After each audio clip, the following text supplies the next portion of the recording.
I'll let you do it. Cool. Three, two, one. Okay. Oh, it's Go. done now anyway. Joanna, thanks for joining us. Welcome to the Beyond the Hustle podcast. People, thanks for tuning in. This is the first episode, and Joanna, you're going to be the first person to kick off the consultant mini-series. So, yeah, super excited to get into this one. I dropped you a message a couple of weeks back. There's obviously been a bit of back and forth, bit of postponing. There's been a black eye that delayed the last episode. So, yeah, finally good to get around to recording this one. Thanks for joining us. No pressure for me then. Thank you very much for having me. I'm honestly very excited. But yeah, it'll be a blast. I'm very excited because obviously Cal's podcast did so well as well. So yeah, to be part of the fact that you bring it back around, I'm very honoured. Thank you. Yeah, absolutely. Well, look, there's a lot of stuff that we're going to go over today. I think, look, first of all, personal branding. That's like who you are now, Mrs. Personal Branding, right? I think you were voted recently as the 7th most influential leader on LinkedIn for recruitment personal branding. So yeah, definitely wanted to go into that. I guess just to kick us off, be keen to understand like how you got here, story so far, and yeah. Yeah, definitely. I think it's something that I've touched on before. A few years ago now, I was working in a lab and I was thinking, how many like scientists you see posting on LinkedIn. I remember my manager was like, you need an outlet, like you need a mental release, blah blah blah. And then you'd see people like Karina Farrell posting on LinkedIn or Izzy Pryor, and they're like the employees. So that was my kind of spur to be like, okay, you don't have to be like a founder to be posting on LinkedIn. Still didn't do it though. And then fast forward to recruitment, we were doing actually business development training. And one of the tasks was to do a LinkedIn post. So we picked out literally out for like a hat, and we had like 30 different ideas. And mine was, it was something to do with market intel or something, but it was making it more personal anyway. And I did that post, and that was just my kickstart. That was just that little nudge that I needed to click post. And then from there, it just kind of blossomed. I trialed different things. I trialed market research and doing like market intel. And then I kind of figured that the engineers that I'm trying to talk to probably know what's going on in the engineering world already. What they don't know is who they're speaking to.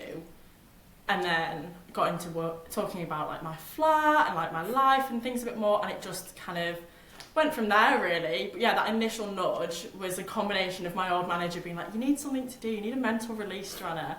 And then my next boss being like, actually, you should just post. So yeah, we've come a long way, but it's been fun.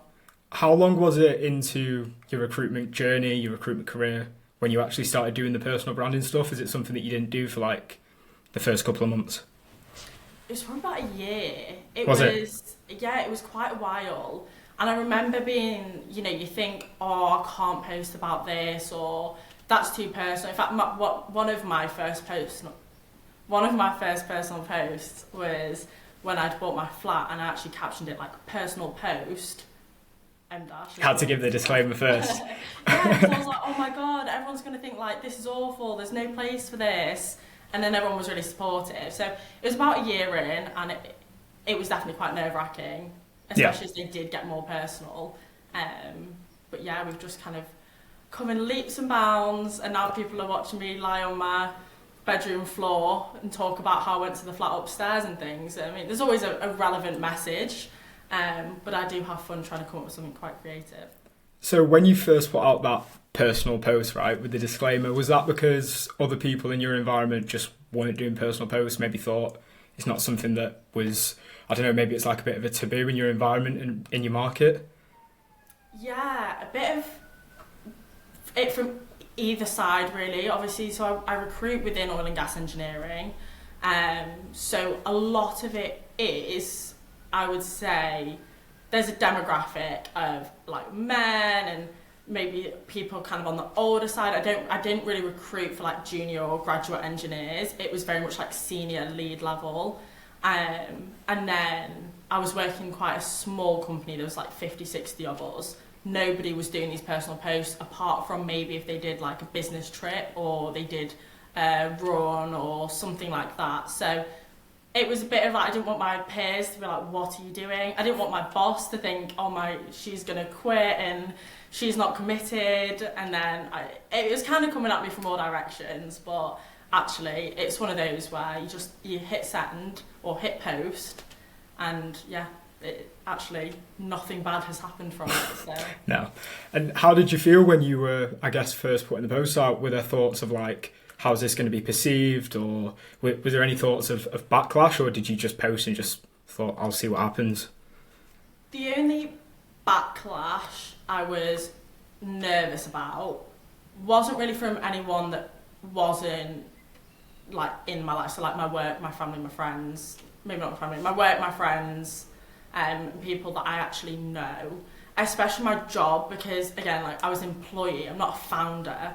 Like I don't want to look like I'm not committed to my job at the time, so I didn't want them to misunderstand, but actually it led to them getting me more involved with like some of the more marketing campaigns, and just helping out with maybe other people's posts. So we did a couple of videos, a couple of day in the life videos, and everyone was just all for it, because I think it's such a good way, especially if you're in that environment where there's not many people doing that personal branding. Like you're not working personal branding, that's not your whole job.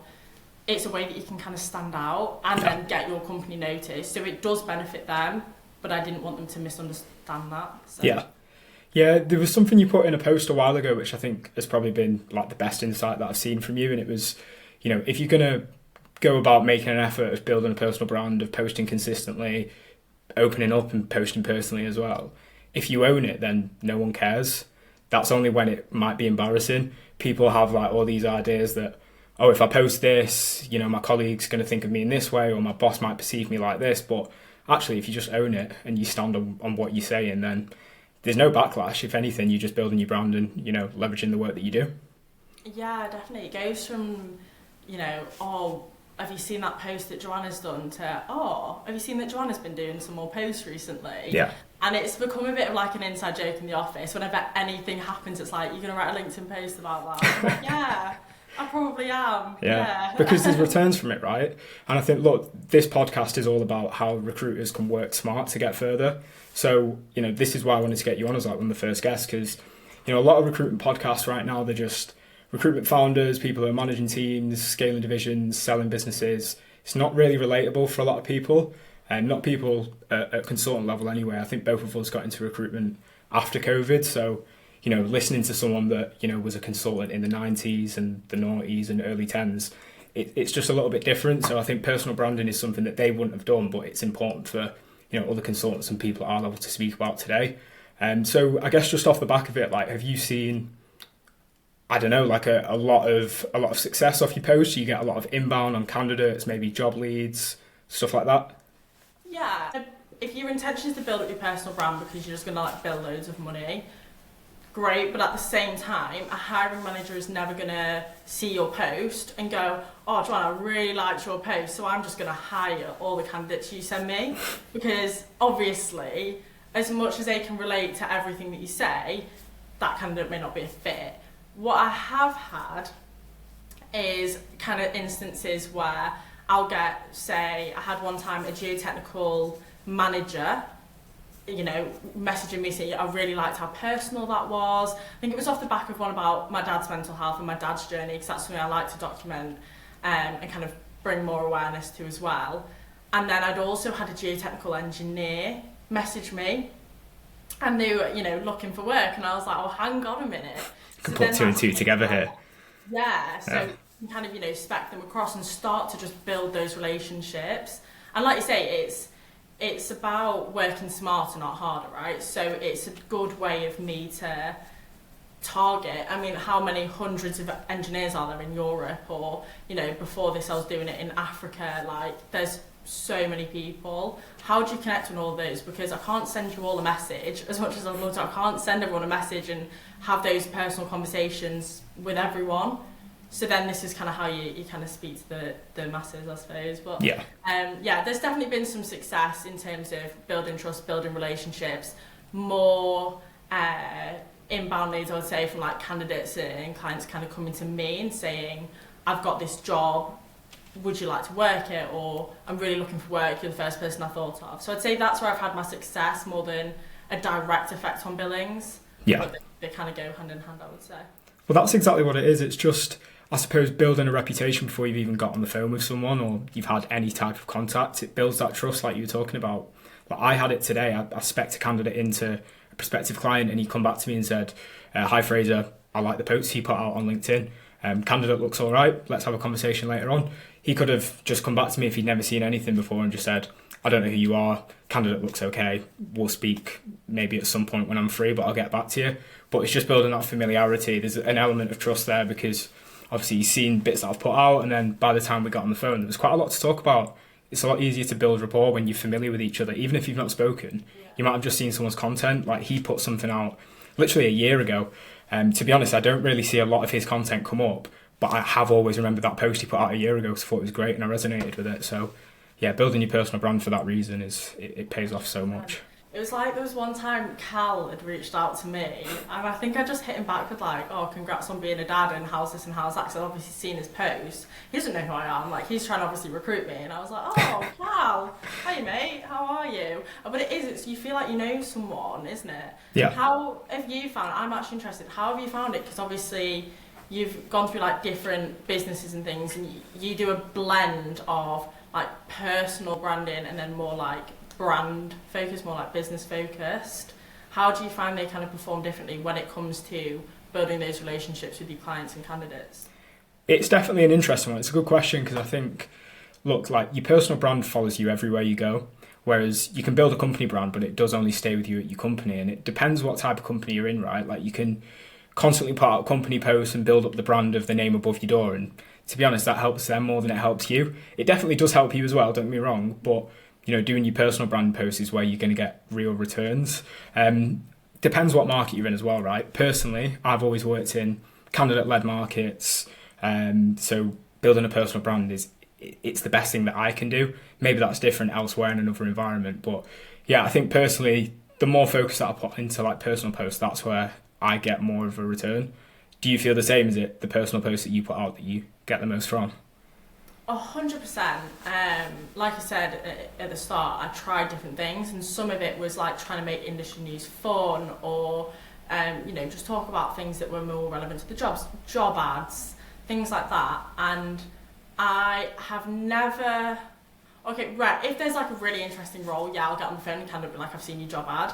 But more often, it's a candidate or even a client being like, oh, no way, like, you got flat, or you're running, or I've seen this that you did, or, oh, you're cooking, or you're travelling, or talking about coffee. Like, it's always the personal post that they will talk about. And if I'm doing an interview preparation, I always do it on Teams, so that, you make sure the camera's working, sound's working, things like that, make sure that everything's smooth. And one of the things I'll say is like, oh, it's good just to make sure everything's working, and it's nice to put a face to the name. And probably like 8 times out of 10 they go, oh, but I already like completely know what you look like. I like already know who you are. Like this isn't new for me. And it's weird, isn't it, when someone says that and you're like, wow, my posting does actually work. I'm like, oh, you look at it. Like yeah. It sounds so like, oh, you look at it, but I think people just like it and they don't even read it. And a lot of people probably do, but when someone shows that they've actually read it, I'm like, oh. Yeah, and I think as recruiters that post regularly, it's easy to get caught up in like, how many likes did this get? How many interactions did it get?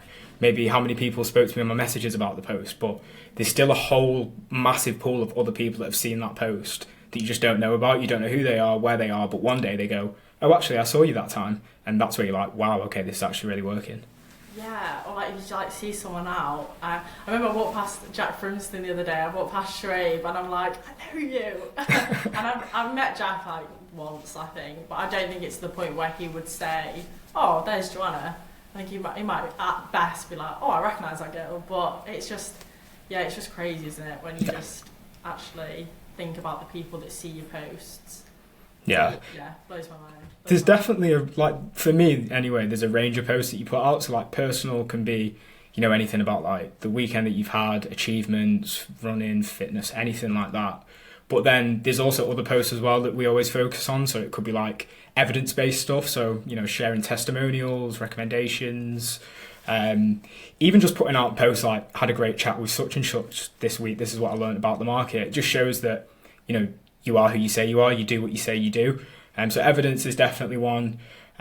Even just like I guess, service-based posts, so like putting out job posts, freeing up your diary to have like career sense check calls and stuff like that. If you do like a range of different content rather than just like, here's my new running PB, that's where people really buy into you. I've had some posts that have like come back really positively, which have been like market reports. So I put out a post a month or two ago just saying, a lot of senior recruiters are asking me, what's the average salary in Manchester? What does it look like? I did a post that said, this is what the average salary looks like at senior. This is the average billings you need to get to become a senior. And when you're a senior, these are the average billings you need to get to principal. And this is what salary you'd expect when you get to principal. So, you know what I mean? Giving market insights as well. It's kind of like a range of different posts that ultimately build that personal brand. Yeah, I liked what you did the other day as well. Obviously, I know we'd had a chat as well before, but about the conversation of billings. Yeah, that was a good one, because it's something.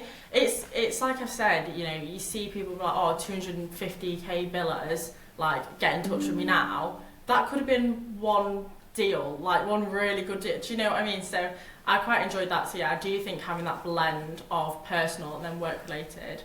And I also think that's what scares. So a lot of people come up to me, at work or on LinkedIn or however it is, and they say like, "Oh, Joanna, I want to post, but I'm kind of like scared. I don't really know what to talk about." And I'm a very open person, like in person, like with my friends. I'm probably one of those people you kind of have to be careful, like where you are when I start speaking, because you just don't know what's going to come out, and it could be absolutely anything. But I appreciate not everyone's as open as me, and I think also for anyone that's thinking, I want to post, but I don't really know what to talk about, start with work. It doesn't have to be like, this is my medical history and this is what my family are doing right now. Like, it's quite it's quite intense. Yeah, it's a lot to share. It really is. Start with how you personally perform in work. It's still personal, and it just kind of lets you sort of ease into it a little bit. Yeah. So when you were building your market, did you see colleagues or other people, building a brand presence in your market, should we say, did you see colleagues and other people, I guess, follow your lead? Or I know what it's like in engineering and oil and gas recruitment. A lot of people just put like, this is a contract requirement I'm working on, send me your CV. Like, no one really does personal posts. I've worked in the energy recruitment space myself. Is it something that other people do? Or is it still just you as like one of the only adopters? It is. I guess it's a bit of a slow burn, and maybe I need to put more intentional time into it. I've definitely had quite a lot of people at work come up to me and say, I want to start posting. One of the grads came up to me, she was like, Joanna, let me buy you a coffee, I want to pick your brains on personal branding. Oh, really? My favourite story is a girl that I'm quite good friends with now. She was like, God, like, I thought you were a bitch. She was like, I thought you were awful, I thought you'd be like one of them, like so stuck up, like very judgmental of the post basically. And then she saw, actually, it was my first role within NES, and yes, I'd worked in oil and gas before, but I hadn't worked in like instrument and electrical market yet, or discipline. And I think I turned the role around within like 24 hours or something. It's like a week ahead of the deadline, and it's because I've built that brand. I just reached out to whoever's in my network. There was so many like referrals that came in that I could just like turn the role around like that. And she was like, oh, actually, like I can see it's beneficial. And then I actually did help her write a couple of her posts as well. So she doesn't do it very often, but she will now come to me for advice, which I thought was a nice little 360 moment. Yeah. Well, I'm hoping that more people do it. I think that's a good sign that obviously there's a trainee that's coming up to you as someone that's done it and is saying, can I pick your brains, teach me how to do it? Because, like I say, this is how you're going to be able to leverage recruitment and what you're doing day to day. It is hard to just send messages, send emails, get on the phone, cold call. Like, having a brand that comes to you at any given time is a real game changer, and that's ultimately how you work smarter as a recruiter, right? Yeah, 100%. And it's long as well, like messaging everyone. Again, like, yeah, it's nice to message everyone, but if you were to, even if you had all the time in the world and you could message everyone, you've got to start with that sort of small talk of how are you, how was your weekend, this and that. Whereas if you just say, and I try to follow this in person conversations as well, if someone's like, how was your weekend? I'll always try and say something like, yes, it was good, I did this. And then it's like, oh, actually, now I've got something to kind of latch onto. So it gives something to kind of get that conversation started rather than just go around to everyone. And I think one of the things that kind of put me on edge when I first got into recruitment was, if you look how many job openings there are within recruitment, it's not just a case of you're trying to win around your market, you're also trying to get ahead of all these recruiters. And I think there's constantly probably like 900 plus job openings in the UK. Like, it's not like some of my engineering roles where there's a couple and everyone knows everyone. There's a lot of us. How do you stand out? How do you make yourself seen? And I think having that element and that mindset of everyone's human, everyone goes home at the end of the day and they probably put on their comfies and they go and put their kids to bed, or they have an argument, or all these little things, and you kind of tap into that and say, let's tap into like the personal human side of you. I think that's what kind of draws people in. So that's how I would kind of work smarter to get more people, and that's why I do more personal rather than more work related, I think, just to tap into that a bit more and sort of stand out. This is my whole thing, to be fair. I think this is really what's inspired the podcast. Like, when me and Cal came up with the idea, it was shortly after we had a conversation about it's a competitive landscape out there and you have to have an edge. If you don't have an edge against other people that do, it's not worth your time. And even sometimes if you don't have an edge, you're actually at a disadvantage when everyone else is at an advantage, because they've got personal brands and because they've got, you know, some of the other stuff that we'll touch on as we go through the podcast. But personal brand to start off with, it is a game changer. And even if it is like going back to messaging, like we said there, it actually enhances your message acceptance rate, should we say, because people recognise who you are and they'll just, even if it's like, hey Joanna, not for me right now, but I see what you post all the time, and I can assure you, if I'm ever looking or I'm open to opportunities, I'll come straight to you. And that happens a lot in my market, like rec to rec. Most candidates that we speak to aren't actively looking. It is a case of like, here's a great opportunity. I know you're not looking, but could it be worth a chat? And people will come back and say, probably not, but, you know, I see you all the time, and when I'm ready, I'll come to you. And that does happen, you know, a couple of months down the line, we have those conversations, and I reckon that's off building a brand for sure. 100%, because it's about just being seen. Honestly, you could say almost anything, and the fact that people are scrolling through LinkedIn, they're seeing like Fraser Graham, Joanna Mainprice, it's like, oh yeah, actually I am looking for a job. Oh, there's a recruiter, I'll reach out. I saw a post today on LinkedIn, I can't remember who posted it. It was one of the Notice team. But again, it's the thing, you don't even realise, but you remember the posts. But it's talking about how you need to get like your hooks in, but then it kind of touched on the fact that at one point your name will be the hook, and that's something that I'm quite keen to try and keep on developing, so that people literally do see me and they go, there's Joanna, oh there's Joanna, like I'm going to stop, I'm going to read what she has to say, then I'm going to reach out to her and get a new job. Yeah. So you don't even at that point need to focus on the hook of the post. Your name it just does a job. Is that what you're saying? Yeah, that's what I'm saying. So it kind of is like the other end of personal branding. At the minute we're kind of, you know, we're building, but I think that's kind of the ultimate, isn't it? Like, just so people see Fraser and they're like, whoa, reach out.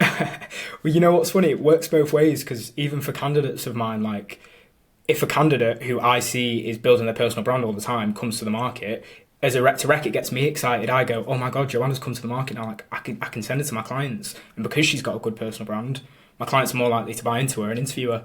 So even from a rec to rec's perspective, it's good for recruiters to build their personal brand, because it helps you in future opportunities.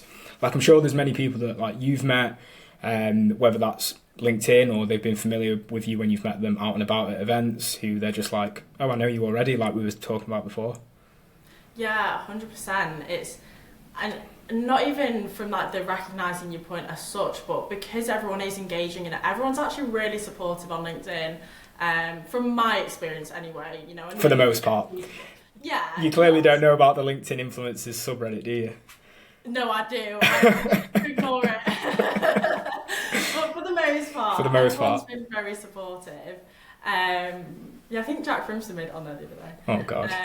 I'm the only one of our guys at Equanimity that's not made it on so far, so fingers crossed. Maybe this podcast will get on there, who knows? I haven't actually looked. I have shamelessly searched for myself, I'll be honest. I'm going to search for me. Hey, if you're on there, you're probably doing something right. Yeah, that's so true actually. Yeah. But no, everyone's generally, at least on LinkedIn, very nice. So it's also a nice way for you to just meet people who have very similar mindset to you. And obviously when you're building a brand, you're talking about certain things. Even if you are switching up the content style, you may be talking about your certain morals or values or beliefs, and then you'll find people who align with it, or candidates will comment on it, and then you'll see those candidates who are commenting on your post regularly, and you'll think, actually, I now know exactly who to go to. So it works in that way as well. If I've got an electrical engineer who's regularly engaging with me, who do I think of first when I've got an electrical engineer and roll in? Probably that candidate. Yeah, exactly. Just something that I wanted to touch on before we move off personal branding. Something that I spoke to a mentor of mine about when it comes to personal brand and creating an image. Something that I thought was really valuable is he said, you need to basically have something that you stand for, something that you champion. You need to have a message, and people need to associate that message with you. And equally, you should also have things that you stand against, maybe things that you don't agree with. So for me, like personally in Rec to Rec, what I champion is like giving candidates a good return on their time investment. I don't want to send like one of my recruitment candidates 10 different places for 10 different interviews. I want to really target it and narrow it down and say, okay, I know 1 or 2 places that are absolutely perfect. And really my goal is to give people as few interviews as possible to find the right opportunity. So that's like what I champion. And then what I'm against is the flip of that, where like, you know, someone speaks to a Rec to Rec says, okay, I'm going to send you an email with like 10 different companies that on paper you might be a good fit for, and I'll just send you to all of them. So like that's how I'm doing it. And I think, you know, for people moving forward, if you can have something that you champion and something that you clearly stand against and people can associate that with you, that's how you really build a great personal brand. In my experience anyway, he said that to me and I thought, that's so true, because the best people that I can think of, if someone says to me, you know, who are the best people in your network with good personal brands, and I'll go X, Y, and Z person, I'd also be able to say what they champion and what they stand against just straight away. Yeah, no, definitely. It's all about having that kind of integrity as well, isn't it? It's about having that authenticity throughout everything that you do. Bringing that into a personal brand just adds to that. And then, like you say, you can just go to clients, and it helps to just definitely boost it. Yeah, it's not really a question or anything. It's just something that I wanted to add, because someone said it to me once and I thought, wow, that's perfect, and I think people should know that for sure. So yeah, personal brand, look, that's obviously something that I wanted to touch on, because you're ranked number 7 at the minute. You're probably going for the top, right? Going for top spot soon. Well, we're trying, but then at the same time, I've reined it in a little bit, because I didn't want to get to the point where I wasn't posting anything valuable. Yeah. So rather than putting that pressure on to post that every single day and, you know, rack up the likes and rack up the comments and that kind of thing, like if I've got something to say, that I'll say it. I did I think my most recent post, it was about being rich, and again, it's having those things that you stand for, right? So for me, it's pushing yourself out of your comfort zone and just being like your kind of like true self, being authentic. And I've done a post about that, and I know it's not all about the likes, but in terms of the engagement, LinkedIn's been very down recently, and it did do quite well. I think it was on about 6,000 impressions, so it's got about 170 likes, whereas the one before it was a job post. It doesn't, obviously it's my job, but the actual post itself doesn't really bring through anything, and it was like 1,000 impressions, 14 likes. So yeah, it's just another little bit of a piece to your puzzle of you have those things that you stand for, they'll come through and people will just resonate with it. Yeah, and like you say, they supplement, they complement the other stuff that you do. So you might do a job post which gets no engagement, but then the next personal post that you do gets that engagement. People click on your profile because of it, and then see that job post that's maybe got nothing, and that actually might be a fit for them. So yeah, like you say, it all works in the end. You touched on something there about like stepping out of your comfort zone, and that's something that I really wanted to go into as like a topic in this chat.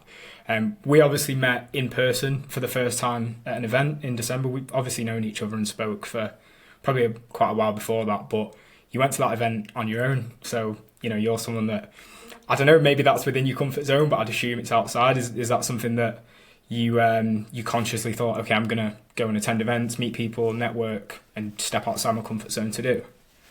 Yeah, so like, going right back, I was always like the trouser leg tugging, like child, like hiding, really, really shy. And then I saw a thing the other day that was about like embarrassment is choice, or like that kind of feeling being awkward and that kind of thing is a choice. So one thing that I really wanted to do in 2024 and 2025 was to push myself out of that comfort zone. So yes, it is a little bit nerve-wracking, but I also don't want to miss out on any opportunities because I haven't got anyone directly to go with. Because like you said, like I met you there, there's a couple of the girls then and other people that I met there that I hadn't seen. I hadn't even met like the Bristol and Hardy gang, and I met them there. So there's always people to meet there. But yeah, to answer the question, it was a conscious choice to not miss out rather than to go alone. If there was someone to go with, great. But it was definitely a conscious choice to not miss out, I would say. Yeah. And why is it that you started to do that then? Did you just feel like if you go and meet people, get more exposure, it will help you at some point in the future? Yeah, you never know when someone's going to come in handy, either way. And there's a lot of value that you can get from the event. And I think nobody really, nobody really notices that you are on your own because typically you'll go and speak to someone, you'll go and find someone. I think it took me as long to get from the front door to the Prosecco to find someone to talk to. Well, you came to me with someone else and I assumed that you were with her. So yeah. I didn't even know that you're on your own. Exactly, yeah. It was quite big for me just to embrace all different opportunities. Like, I did a LinkedIn post about this. I always see opportunities in life as, on Mario Bros and you've got the stars above your head and they're literally there hovering and you just have to... just go ahead it. You just have to get them. Me saying no to an opportunity, that's me letting a little star go by because you don't know what that's going to lead to. I went to Portugal on my own in July and I met a woman at the airport and we were just talking about our life. She was like, "You're here on your own?" And I was like, "Yeah, I'm here on my own." And we were just talking for ages and it's just nice, like, to think that I wouldn't have had those interactions or when I went to Barcelona or any work events. Like, I wouldn't have met you guys. I wouldn't have, built those relationships in person. Like, that's crazy to me. I think that is way better than that initial feeling of being like, oh, this is a little bit awkward at first. Definitely outweighs it. And it's all growth, right? So, like, you step outside your comfort zone outside of work. I mean, it is still technically work, right? Because it's networking, etc. But, you go solo travelling, like you mentioned. And then it just means that when you get back from holiday and you get in the office, you're more comfortable to cold call or attend a meeting or anything like that might have felt a little bit uncomfortable because you've just been solo travelling. You've just gone to an event and cold approached someone. Like, this is easy now. Do you know what I mean? So, yeah, I feel like stepping outside your comfort zone, like outside of work, really plays into work as well. Yeah, 100%. Like you say, touching on cold calling, if you're practicing outside of work, having that conversation with a stranger, it's something that I actually do find quite hard. I know a lot of people who know me will be like, oh, you can talk to anyone, but actually having talked to anyone and have a conversation with anyone is kind of different. Yeah. So being able to learn that skill and then, bring it back into work and learn how to, how something to maybe relate to or just to put a little bit more time into them. Yeah, it definitely makes it less daunting. Like, again, you're speaking with founders or managing directors or lead engineers, or even still, it's people that you don't know.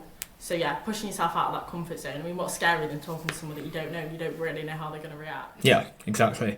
And again, that's just what you're doing day to day, right? You're speaking to engineers, leaders in your space, people that you've never spoken to before. It's uncomfortable. So if you've got that resilience and you can just feel the fear and do it anyways, that's obviously where you see the massive returns. But yeah, I mean, talking about building foundations in your personal life that then play into work is something that I wanted to touch on today. So obviously you spoke about that there, but there's so many other facets of life that we can go into, like fitness, nutrition, reading, all these things that play into ultimately like how you feel and sort of perform at work, if that makes sense.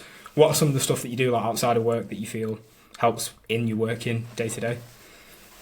Yeah, I like to have some sort of outlet. So obviously running's one of them. Not running at the moment. I think that makes me a professional athlete because I can say I'm injured. But yeah, so running was definitely one. And then art, so like I've recently gotten back into like painting or drawing and just having that release. Just going out, going for walks, seeing friends after work. So that's probably my thing. I would say more than nutrition, I definitely quite enjoy eating out and going for coffees. That's less my bag, but yeah, just staying fit and just staying in touch with everyone and just keeping that social bubble, I guess, is something. But then having that time where I can just decompress with a pen and pencil actually is great, because if I'm feeling stressed, I will go and do that, or I'll go and sit on my beanbag with a book or something like that. I mean, not that I'm not an avid reader. I think it's taken me about 4 months to finish one book, but it just, if I need it, that's my little like decompression time, I would say. Well, I mean, like, just relating this to recruitment, it just shows, I guess you prove to yourself like you can grow, right? I think I seen something that you put out where you mentioned how you always used to be that person in PE that used to have a sick note, or, you know, you haven't come in with your kit, and then I think you mentioned you involuntarily had like a 10K and you cried, you didn't want to do it, but now you're doing, you know, 2 half marathons in a week. So for example, like, that just goes to show you've gone from being that person that, you know, is not doing PE to now just voluntarily doing, you know, 2 half marathons in a week. And it just, again, proves to yourself like, I can grow in this space. So if I'm rubbish at recruitment day one, or I'm not quite where I want to be right now, then with the right reps and with consistency, then, you know, I can get to where I want to be. It's one thing that I think of a lot. Everyone's like, oh, don't like compare or don't look back. I love having a little look in the rearview mirror and just thinking, look at where I was, look where I am now. Like, look at my first post. I did posts, I've obviously repurposed a couple of posts, and when I first posted them, you know, a year back or however long it was, maybe got a couple of likes, and now it's getting a lot more traction. People are like, oh, I actually really like what you had to say. Or back when I did more photography, you know, looking at how that grew. I enjoyed looking back and being able to see that growth. I think that's quite an important thing as well, because otherwise, and you know, you've got your people who they always strive to be better and bigger and better, bigger and better, and they maybe don't look back as much, and if they did, they don't appreciate it. But you just get constantly stuck in that cycle of like, what's next, what's next, what's next. I think also being able to, you know, look back and just think, oh, actually, yeah, we're doing well here. Like I said, like I remember I was in year 6 and we were doing like cross country. I think it was 2 laps of a field or something, and I literally was ill that whole day. I was like, Dad, I'm so ill, I'm not going to school. And I remember one of the girls at school was like, Miss, you're going to have to make Joanna do it on her own. And I was dreading it. I was like ready to quit school. I was like, no, not happening. And then, yeah, I would always choose like art or extra English for like GCSE. And yeah, it's nice to think how far I've come. Yeah, there was a little quip that I seen somewhere once, and it's always stuck with me. It's just always been in my head. It was something along the lines of, if when you look back you're not cringed out, then you're not growing enough. And it's so true, because really you should be looking back and cringe almost at like who you used to be or how uncomfortable you used to feel compared to where you are now. Because otherwise, if you didn't, then you've always just stayed the same, right? So yeah, I just feel like we were talking about, stepping outside your comfort zone, doing things and owning it. And then, you know, one day you look back and you might cringe, but it just goes to show like how far you've come. So, you know, whether that's in running or anything that you do, it pays off massively down the line. Yeah, definitely. You can look back at something and go, oh, I can't believe I did that, or I can't believe I wore that. Yeah, but then also think, one, you've grown, like turn it into positive. You've grown. Also, you did go out like that and you did post that and you were fine about it and you survived. That's something I think about quite often, and it is quite dramatic, but I think, has anyone died from doing this? Like a LinkedIn post? Probably not. Probably not. Will actually be okay. Hopefully not. I'm hoping, but like do you know what I mean? Like, it's quite dramatic, but I just think you'll be okay. If you feel a bit of secondhand embarrassment because of something you did 3 years ago, you are okay. Yeah. Yeah, I think, look, recruitment's always been an industry that it's always been work hard, play hard. You know, there's loads of stories out there about how it used to be back in the 90s. Not even as late as the 90s, even recently, people, you know, get into the industry, do a lot of drugs, there's big drinking culture. Don't sit down till you've made a sale. Don't sit down till you've made a sale, yeah, all that stuff. It is starting to change now, and I think talking about, you know, building foundations in your personal life, that's a new topic. I can't imagine anyone ever coming to recruitment in the 90s and people said, have you been for a run this week? Have you been watching what you've ate? Have you been sleeping well? Like, that probably just wasn't a topic. So what would you say now to, you know, let's say you had someone in your family who was going to become a recruiter and you were talking to them, I don't know, maybe they're like 18, right? And you were talking to them about how they can set themselves up in their personal life to ensure that when they're in work, you know, they're productive, they're good at their job. Like, what advice would you give them? That's a good one. I would say don't feel like you have to follow the crowd, because if you follow the crowd, again, nothing's going to change. That, you know, drink drugs culture is not going to change. That come in at 4 a.m. and don't leave until 7 p.m. is not going to change. And while I appreciate, you know, people are, maybe this is controversial, I don't know, but I appreciate, you know, people work and you want to catch them outside of work or at a time that's convenient to them, I don't think you should have to work all hours of the day. Like, again, as recruiters, it goes back to my point of everyone is human. I'm human, you're human, we're all humans. You know, people may come back from work and they don't want to be nagged. So I think it's, yeah, definitely don't follow the crowd in that way. If you see a gap for something, whether that is being more personal or just finding a process that works for you, like, run with it. Because I think for, like, us, obviously, we're younger in terms of the recruitment scene, it's kind of on us a little bit to sort of change that narrative. So I would do everything I can just to encourage that. Like, if there's something you want to do it, try it. What's the worst that can happen? You get told no. So yeah. It is scary though. It is scary, but just try and own it a little bit. What would you say? What would your advice be? You know what? I actually had someone in my family who was like, should I get into recruitment? And I said, yes, just as long as you're prepared and you know what's coming, right? Because I think post-COVID, a lot of my clients say this to me all the time. There was people who got into recruitment because they see, you know, trips to Ibiza, skiing, Miami, all this stuff. Whilst they do happen, I've been on a few of those trips. They're great, but they're not something that happen often. And if anything, they're now happening less and less. So that, for one, shouldn't be the reason that you get into recruitment. And then if we're just going back to like your personal life and enabling yourself for success, it's easy for your head to fall off in this industry. Like, if things aren't going well, it's so easy to, you know, look at other roles, maybe look at things that are going to keep you a little bit more inside your comfort zone. And if things in your personal life aren't going well at the same time as your professional life, then you're just going to fall off way quicker. Whereas, for example, you know, if you've got your ducks in order outside of work and life is good, it just means that in work you can be a lot more resilient. So I'd just say to people, like you said, don't follow the crowd, don't feel pressured to as well. Like, I think that's something that I personally got right.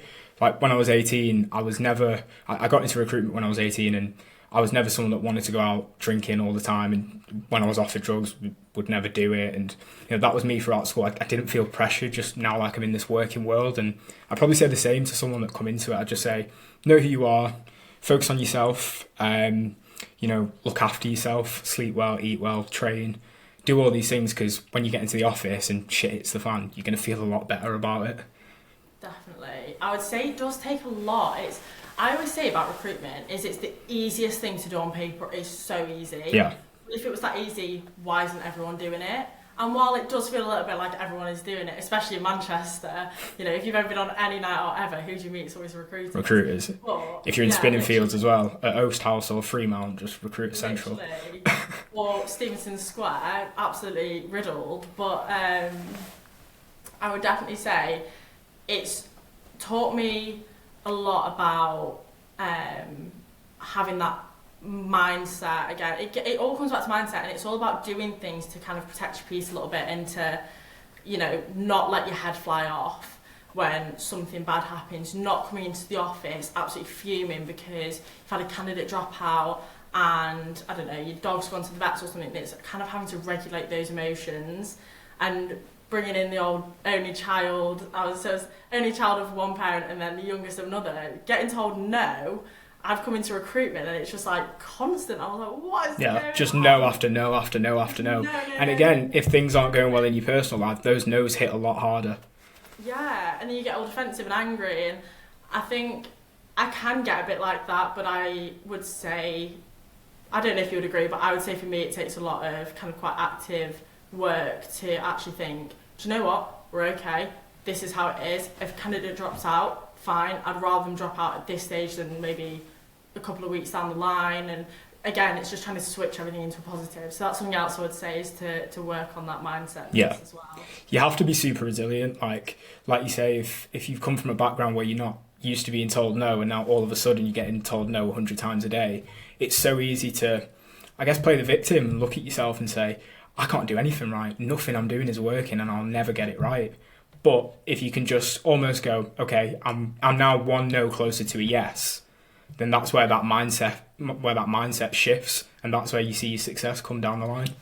Yeah, literally. How do I do it right next time? Okay, this wasn't great, or appreciate, you've not had the best process, or whatever it is, what's your feedback? Give me some feedback and tell me what can I do better, or have that think, what can we do? Because there was a time back when I joined NES and I was thinking, nothing's coming through, I'm not getting any interview requests. Like I said, I was turning roles around, there were good quality candidates. One of them actually, about 5 months later, started working on the project that I'd submitted him for. So we knew we were in the right lines, except this was a contract role and he'd gone in permanent and later down the line, so it was technically different, but we knew we were on the right lines. But I was thinking, what is not working here? And I was getting quite frustrated, and I was thinking, but I'm doing everything, I'm hitting my targets, and it's just not working.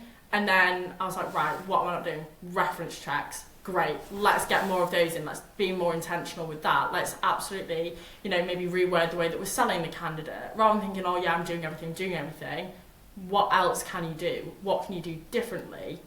It's not about adding to your pile, like you said, it's about working smarter, not harder. It's not about adding to your workload, it's about refining those processes so that you can then just think, right, this works, let's run with it for a bit. Yeah, it's just constant iterations, like constantly redefining what you're doing until it works. Because otherwise, if you keep doing the same thing over and over again, you're insane. You're just going to get no after no after no. But if you get that no, iterate, refine, then that's where, you'll start to find your success down the line. And, I think it probably just takes being around the right person to teach you that as well. Like, whilst we're on the topic of, like, maybe advice to people that are just getting into recruitment or considering getting into it, it's probably just about being around the right people that will give you that guidance. Like, again, if I were to give, advice to a family member or something like that getting into recruitment, one of the biggest things would be find a good mentor. And if you can't find a good mentor, invest in a good mentor. It's not cheap, but if you can't find one, then do it by any means necessary. Yeah, lean on your network, lean on your colleagues, lean on everyone.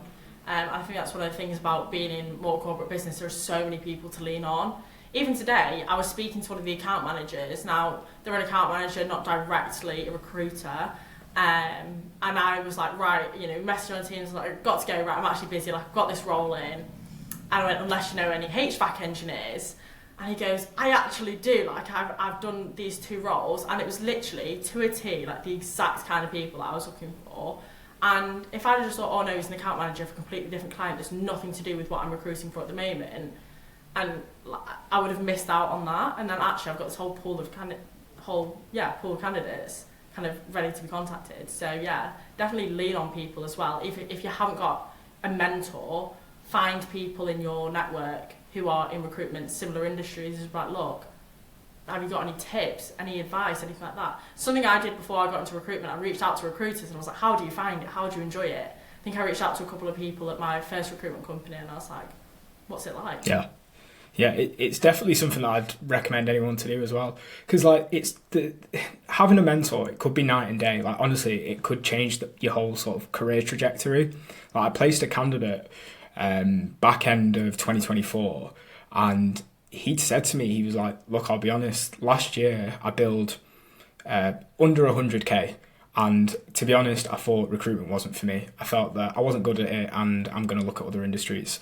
He then went out and invested in a mentor. He couldn't find one internally, so he went out, used his network, like you said, and after getting that mentor, it gave him new direction on what market he should be focusing on. But in the short term, he had basically broken the company's perm fee record. I think he bought a 50k fee, and he basically just turned his whole year around. He ended up doing 150. So it was almost like a ×2 increase on his last year billings, and he's gone and found a new role now. And he just said to me, if I didn't invest in that mentor, I probably would have been out of recruitment. But here I am with a newfound optimism. I've got more proof because I know I can do it now, and it's just completely changed my career around. 100%. I think it's so easy, isn't it, to get into that rut in recruitment of, I'm not seeing results straight away. What's going wrong? This isn't for me. But actually, it's one of those things, especially in oil and gas, it's not high volume that we're doing. It's not like placements every week. It takes a lot more. It takes a lot more relationship building, and that's even for the contract market. It's not even perm. it just does take a while to start to build that. And this is why having that, you know, time where you can have those releases, or whether that is, you know, doing your personal posts or you're going for a run or whatever it is, finding a mentor, just have something to kind of keep you going, stick at it, and you actually just will see results. But yeah, that's actually insane, the difference that essentially one person can make. Just having those right people around you. 100%. You on. Yeah. If you're in a toxic environment, you're just not going to do anything. You're going to write, that's it, I quit, bye. Well, this is the thing, like, it is really a lottery, isn't it? Your first role in recruitment, it could go so many different ways. If you're in the right environment, then it sets you up for a great career. If you're in the wrong environment, you might think this is the worst industry in the world, and you know, that's it. You'll never see it again. You'll go and do something else. So it is really about understanding where you're best positioned and where people are going to help you out. I feel like step one is always, you know, find yourself in the right environment, around the right people, with a good mentor. You can learn the ropes and basically start there. Step two would probably be, I guess, just mirroring everything that person does and seeing yourself get success off it. And then at some point, the third step comes, and that's where you can basically just reinvent what that person does. You can take what they do well. You've now got your own skill set, which is theirs, but you can add your own tweaks and basically format your own game off it. So yeah, that would be really my advice to anyone getting into recruitment. Yeah, 100%. I think find your own way of doing things and run with it. Yeah. Own it. Again, links back to the branding. It's own it, run with it, and you'll just see success, whatever it is you're trying to do. Yeah. Well, look, I think owning it's got you to where you're at now. How many LinkedIn followers are you on now? 28,000? Yeah. Which is crazy, right? Because you've done it since 2022, am I right in saying? Yeah, 2022, 2023. And then sort of kick-started, there was a big push 2024, and then like I said, this year I have definitely toned it down a little bit and tried to be more intentional. One of my goals, and again it comes back to aligning everything, one of the things I'm most passionate about is being authentic and just being me, and so I want that to come through with everything. And one of my goals in my, you know, personal life was just to be more intentional. So one of my goals in my work life is to be more intentional. So the growth has definitely slowed down, but like I say, it's not about like the numbers or the followers or anything like that. Yeah, that's good and it helps, but it's about like the people I'm connecting with are the people that I want to be connecting with. They're the people that I want to be surrounding myself with. So, yeah, run 8,000. Hopefully it goes up, but hey, you know, like I say, more people engage and it's the right kind of people. Yeah. Well, that's the thing, right? It's about having an engaged network rather than just purely number of followers. It's really about having like an engaged network who, again, recognise you for what you do. Your name is synonymous with, you know, value, let's say. So yeah, I think where you're at is obviously a great position, and you know, 30k plus is probably coming soon, right? Yeah, let's go. I think the best thing that comes from it actually is just like the opportunities. Like I said, like I'm sat here with you today, and that is something that if I hadn't have pressed post, it just wouldn't have happened. You know, if I hadn't pressed post or if you hadn't pressed post, we probably wouldn't have known each other that well before anyway, because there's not really anything to go off. Like there's people that I know in recruitment, they've got maybe 50,000, 100,000 followers, but if they do a post, they might get 4 likes because it's not engaged. It's just people that have followed you for a specific role at some point, and that's it. They're kind of done with you now. So yeah, I like my little network. It's good. It's good. How have you found building your network in, you know, what I think is fair to say, like quite a traditional old school market at times, very male dominated? How has that been from your perspective? It's been good. You get a couple, like for the sake of being transparent, you get a few people that think that you're not being personal. They think that maybe you're trying to, you know, get to know them, and sometimes it gets taken the wrong way. Generally, it's good. You know, I was going back to the guy who got the job on one of the projects that we were discussing previously. I was talking to him today about United. He sends me a text on WhatsApp. He goes, United. And it's like, you just wouldn't have these conversations. So I would say I really enjoy it. And I think it's, for me, probably one of the best industries to do it in, because people kind of don't expect it. So again, it just helps you to stand out. Yeah. People are very understanding. And one of the things I would say when everyone asks me about your job, and obviously, like, I'm single, if I'm going on dates or I'm meeting new people, one of the first questions, right, is like, do you enjoy your job? And I always will say, I love talking to people, because in what other world do I go and talk to like Andy, 43, and we bond over like, I don't know, cars or music or holidays? Like you just wouldn't get it. So I'm actually a big advocate for it. I think it's great. I really think it's great. And you know what? I think when you own it, as we talked about, like being a woman in, you know, a traditional male-dominated industry, when you've owned that and you've built a personal brand, that's actually now your point of difference, because now you're one of the few women that actually has a really good personal brand in that space, right? So again, that's gaining an edge for you. Yeah, 100%. And it's just about, obviously, like, you don't see it as much as like being a woman, but it kind of helps. Like, obviously you've got your I was like, oh, I'll never be a selfie recruiter, for example. And I'm not saying like I'm wearing anything inappropriate, but I think it just helps people to get to know you. But yeah, I would say from being like a woman specifically, not too many issues. A couple of maybe questionably intended invitations to like go out to, you know, different countries, or had a marriage proposal once. God, there's another one on the list. So, Weird and wonderful things that happen in recruitment. Yeah, literally. It's just crazy, but you just kind of look past it. Like I said, like 90% of the people, they're really, really nice. They're great people to be around, and they're people that I actually enjoy talking to. I enjoy getting on the phone. You can always tell. I get quite a lot of messages from, you know, teams, or in my old job. I remember one time I was on the phone to a candidate, and maybe it's not seen as professional, but again, it's just about building that rapport. And he was saying he was going to IKEA. And I was like, go on, go and get some meatballs, go on. and it was, at least, like, not many people, it was like a Thursday, sort of 4, 4:30, not many people on the phone, so that's all you could hear me in the office being like, oh, go on, get some meatballs.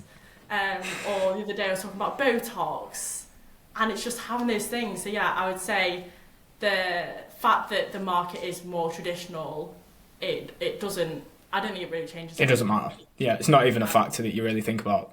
No, I've got one candidate I'll ring quite regularly just to check in and see how things are, and I'm like, oh, hiya, you shopping? And he goes, hi, Joanna, shopping? And I'm like, yeah, and he's out with the missus. And it's those little things that you wouldn't get if you weren't putting that personal touch into it. Yeah, real relationships, right? That's exactly what it is. Yeah, for sure. Like, you're not there to make friends, but at the same time, like, I want to be friendly with you.